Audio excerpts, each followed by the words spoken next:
We are in the thick of it. Part 5 of the Demolition Man vs. Blade series, and if you look closely, you'll see the battlefield is changing.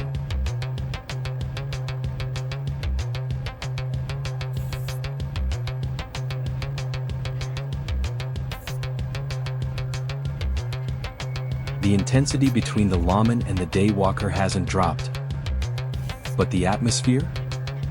That's a different story. I'm starting to introduce some new elements into the scene. It's a subtle shift, a hint at what's waiting for us in the next series.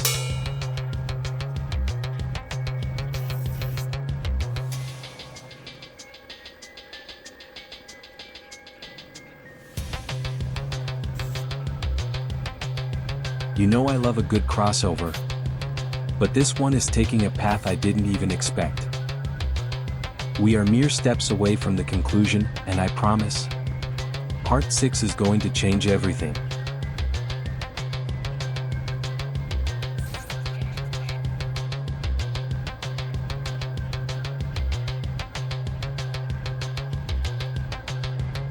Keep your eyes peeled for those background details.